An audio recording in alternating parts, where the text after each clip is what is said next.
Hello, everyone. I welcome you all to Aerominds Training Center (ATC), and now we are starting with the part three of the chapter one.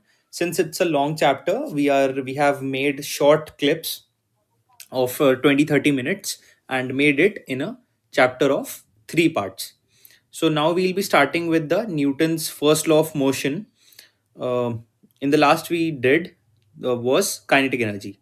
So we'll start now for the Newton's first law of motion. Now it says the definition says that a body will remain at rest or continue in uniform motion in a straight line unless acted upon by an external force. Now let's break this sentence slowly, word by word. First, the word body.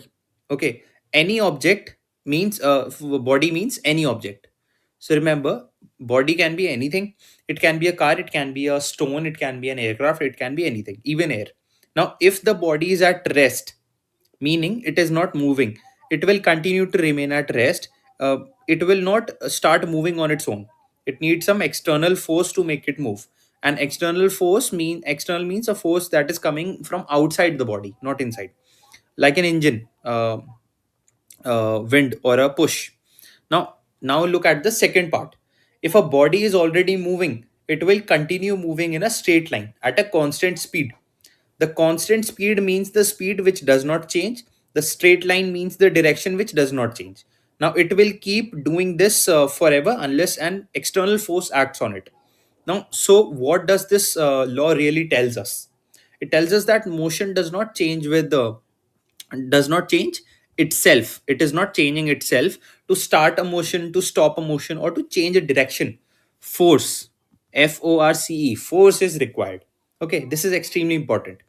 Now when an aircraft is suppose an aircraft is parked on a runway, it does not start rolling on its own.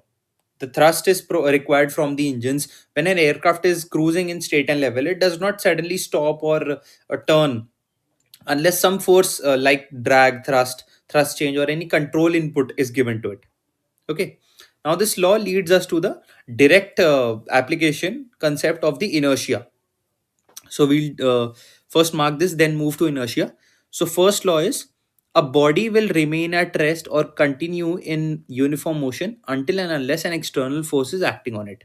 Okay, like what is the explanation? A stationary object will not move unless a force is applied. A moving object will continue in same direction at constant speed unless a force changes its motion. Now, if you want to start motion or stop motion or change the direction, a force is required. Now we'll see a reference image. So we forgot to see this image for the work. So this is the work done, positive work done. If force is applied to this body and it moves, so this is the displacement. Then comes the power. So it is the ability to do the work, by how much ability you can do it. Then comes the types of energy. So there's thermal energy, radiant energy, light energy, nuclear, electrical, gravitational also. Then comes the kinetic energy. So a meteor falling also carries kinetic energy. Walking carries kinetic energy. When you're falling, also kinetic energy happens. Throwing a ball and flying a airplane. So now comes the Newton's first law. So a body will not move until and unless an external force is acting on it, or if it is motion, it will continue to be in motion. Okay, so now we'll move to the concept of inertia. Now inertia is basically defined as the resistance which is offered by a body to change its state of motion. Now state of motion means whether the body is at rest or it is in motion. Okay, and if it is moving, how fast and in what direction. Okay, so inertia is basically a property of all bodies, which is everything resists change. Okay, everything resists change. So it is a property of all bodies, and a stationary object resists the starting to move, and a moving object resists stopping or changing direction for that matter. Now comes the inertia itself is a quality. Now inertia itself is not measured directly, it is a quality, meaning it basically describes some matter. It describes some behavior. but inertia is measured in terms of mass, which is a quantity. So this means mass tells us how much inertia a body is having, an object is having. Okay, so the larger the mass, the greater the force required to change its motion. This is why a heavy aircraft will feel smooth and stable, but also feel more, but also will require more force to accelerate it or deaccelerate it or to change the turn. A larger mass has a greater inertia. So remember that. Okay, larger mass has a greater inertia. Now inertia applies to both stationary and moving objects, as we saw. A parked aircraft resists being pushed, and a fast moving aircraft will resist slowing down. So this is why pilots have to plan ahead. You cannot stop or turn a large aircraft suddenly. So the definition says it is a resistance which is offered by a body to any change in its state of motion. It is a property of all the bodies. Remember, it is a quality, not a quantity, but it can be measured in terms of mass, which is a quantity. Then comes the key point, which is the larger the mass, the more the force is required to change the motion. So the larger the mass, the more inertia it will carry. A larger mass has great inertia, and inertia applies to both stationary objects and to moving bodies. So remember this. Suppose your body is you are standing in a bus and suddenly the bus breaks. You will move forward because you are carrying some motion. Okay, so that is it. Now we'll move to the second law of motion, which is Newton's second law of motion. So the definition says that the acceleration of body from rest or from uniform motion in a straight line is directly proportional to the force applied and inversely proportional to the mass of the object. Now, this sentence looks very long, but the idea is very simple. The mathematical form says acceleration means the change in velocity. Acceleration is the change in velocity, and velocity includes speed and direction, whereas speed only has the magnitude. Velocity includes speed and direction. So, acceleration means speeding up, slowing down, or changing the direction. So, directly proportional to a force means if you increase the force, this is directly proportional. Acceleration is directly proportional to force and mass applied. So, directly proportional means that if you increase the force, the acceleration will increase. If you increase this force, acceleration will increase. And inversely proportional means that if mass increases, the acceleration decreases for the same force. Now, mathematically, acceleration is equal to force upon mass. If you apply a force of 1 Newton on a mass of 1 kilogram, of 1 kilogram, it will produce an acceleration of 1 meter per second square, or also known as 1 meter per second per second. Okay. Now let us understand the logic clearly. If you have a same aircraft and in case you increase your engine thrust, the aircraft accelerates faster. If you keep the same thrust but increase the mass by adding passengers or fuel or anything else, the aircraft accelerates more slowly. Okay, this is why heavier aircrafts require longer takeoff runs. The thrust may be the same, but the mass is higher, so the acceleration is slower. Okay, so we'll mark the acceleration of a body from rest or from uniform motion in a straight line is directly proportional to the force applied and inversely proportional to the mass. This is the formula. Acceleration is equal to force upon mass. So remember this. Then comes a force of 1 Newton acting on a mass of 1 kg produces an acceleration of 1 meter per second per second. Then comes the key points. So for the same mass, a larger force produces greater acceleration, and for the same force, a larger mass produces the less acceleration. Now we'll talk briefly about velocity. So velocity is measured in meters per second. Velocity is basically the rate of change of displacement. In simple words, it is just telling you how fast something is moving and in which direction it is moving. Now, speed is not alone enough. Direction also matters in this. So, velocity unit is meter per second. Direction definition is velocity is the rate of change of displacement, and it indicates speed and direction of motion. Okay, now it this thing is very important for aviation, because aircraft may have the same speed but different velocities depending on the wind direction. Okay, we'll talk about it in later videos. But for now, this is enough. Now, acceleration. So, acceleration is measured in meters per second, which is meter per second square. Now, acceleration is the rate of change of velocity, and velocity was the rate of change of displacement. So they are both the same things, but the word is different.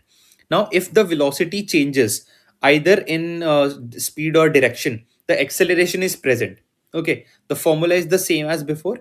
Acceleration equals force divided by mass. No need to mark it here. Now the key point remains the same. For the same mass, the greater force gives the greater acceleration, and for the same force, greater mass gives smaller acceleration. Okay, for same mass, greater force, greater acceleration.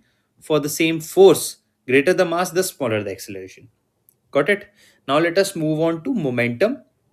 So momentum is measured in kilograms per meter second, kilogram meter per second, which is kg meter per second. Now remember, momentum uh, is the quantity of motion possessed by a body and represents its tendency to continue moving in a motion.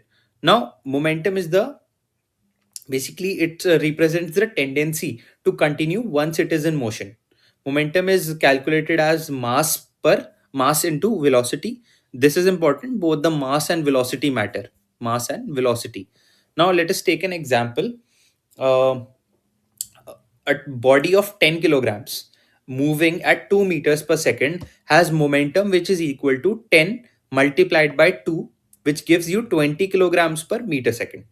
Okay, now the formula says momentum is equal to mass into velocity. A body of 10 kg moving at 2 meters per second, and this will be the formula for the momentum, which is mass into velocity. Now comes the key point. So at the same velocity, a larger mass has more momentum. This is why heavy aircrafts move at the same speed as a light aircraft is much harder to stop it, because it has more momentum. Now momentum is very important for the landing performance. Remember, it is important for the landing performance, the braking, also for runway length calculations. Okay, now before moving to Newton's third law of motion, we'll see the image. So this was for the acceleration and velocity. So remember, if the car is slowing down, the acceleration is working in the opposite direction. The car is working in the moving in the velocity. Then, if the car is speeding up, both are acting in the same direction. Then we talk about momentum. So a 200 kg car moving at 15 meters per second will have a momentum of 3000 kgs per meter second. So that is momentum. Okay. Then comes the Newton's third law of motion, which is the last uh, topic for this. So a definition, the definition says that every action has equal and opposite reaction. Remember, every action has equal and opposite reaction. Now, this means that force always comes in pairs. Okay, when a force accelerates a mass in one direction, the body applies the force in the body which is applying the force will experience a equal force in the opposite direction. Now, this law explains your thrust generation, your propeller and jet reaction, and also aircraft interaction with your air. Okay, now what happens? Suppose in thrust generation, the propeller pushes the air backward. This is the action, and the air pushes the propeller forward, which is an equal and opposite force. Now that reaction is thrust. Okay, and in a jet engine, the engine throws exhaust gases backwards at high speed. That is the action, and the gases push the engine forward with the equal and opposite force. That reaction is called the forward air. That reaction moves the aircraft forward. Now, this law also explains how the wings interact with the air. Remember how the wings interact with the air. Now the wing pushes the air downward and backward when it flows over the wing. Okay, it makes it go downwards and backwards. Now the air pushes the wing upwards and forwards. The upward force is called lift. Okay, now this law is everywhere in flight. Aircraft does not push against nothing, they push against air, and the air is pushing it back. Now that is how the flight is possible. Now if you truly understand the Newton's three laws, uh, you will stop memorizing and start understanding. So when a force accelerates a mass in one direction, the body applies the force experiencing an equal force in opposite direction. Now this law explains your thrust generation and also your propeller jet reaction. So that is it for this chapter. We'll quickly revise what we have done from the starting, and then we'll move ahead for the MCQs.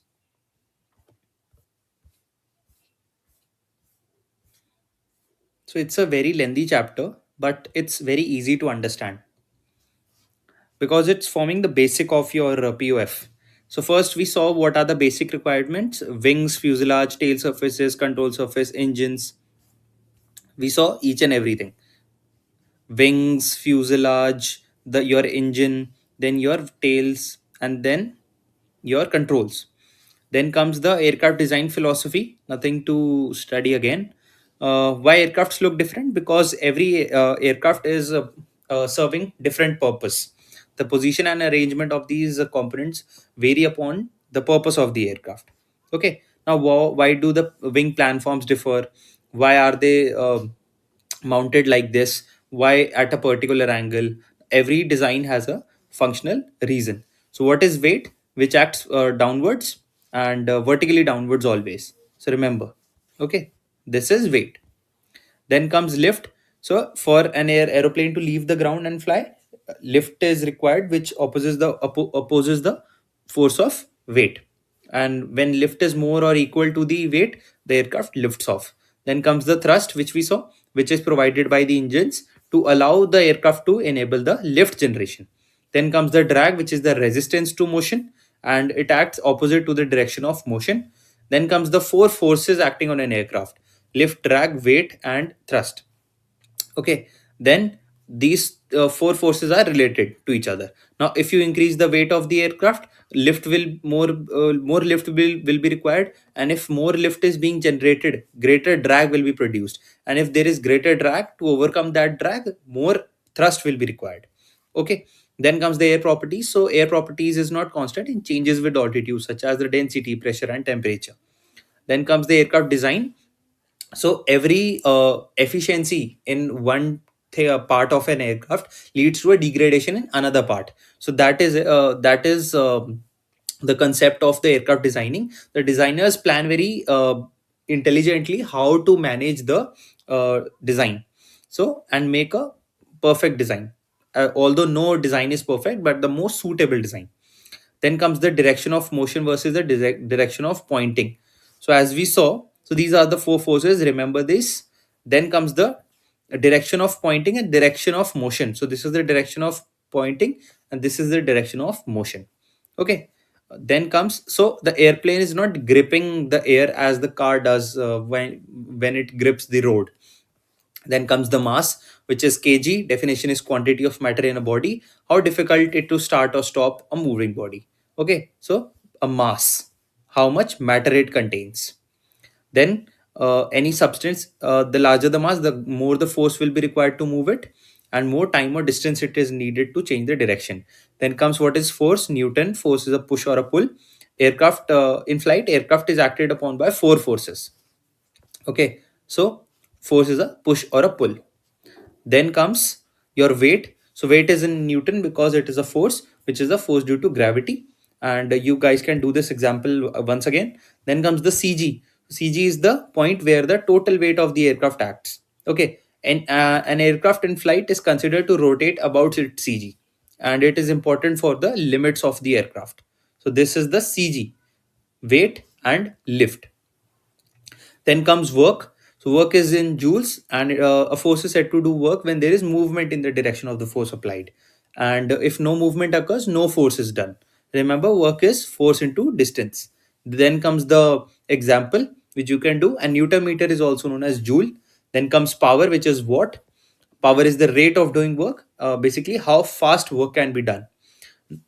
So how fast you can climb up these stairs, how fast you can take off, everything depends upon the power. How much power do you have? So 1 joule per second is 1 watt. Now comes the energy. So unit is joule. Energy is the ability to do the work. Okay, there are different types of energies, as we know: thermal energy, radiant energy, etc., etc. Now amount of energy is measured by the amount of work it can do. Since it is related to work, the uh, unit is joules only. Then comes kinetic energy. Joules, energy possessed due to motion. This is the formula.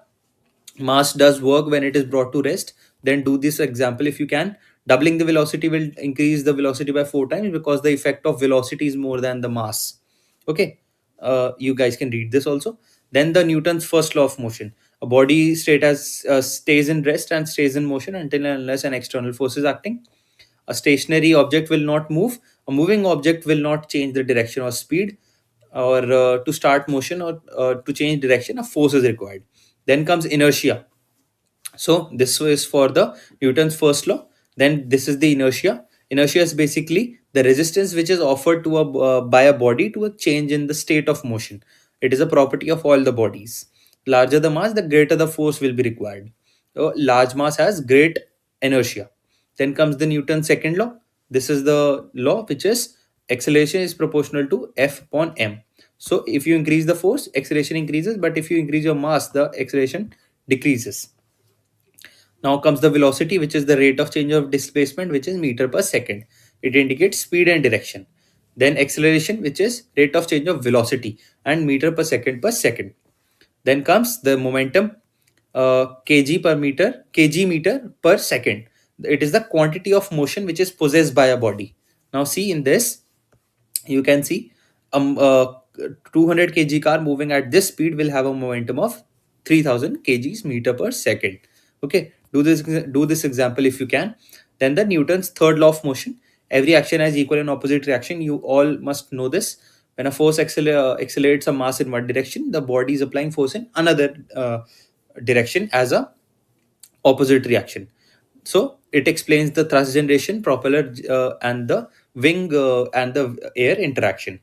Now we'll start with the MCQs. We have done the recap. Do each and every question. All of the questions are very important, and they are as easy because we have studied all. So this is it. These are all your questions. There are around 60 to 70 questions, and everything is important. And these are actually very easy.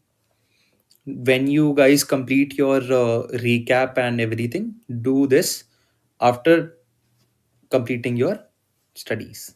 So there are 60 questions, and when you have completed it, tell me. I'll post the answers in the comment section, or I'll directly send it to you. So that is it for this chapter. See you in the next one. The second chapter is atmosphere. Okay, so we have completed the overview and definitions. So good luck to you guys.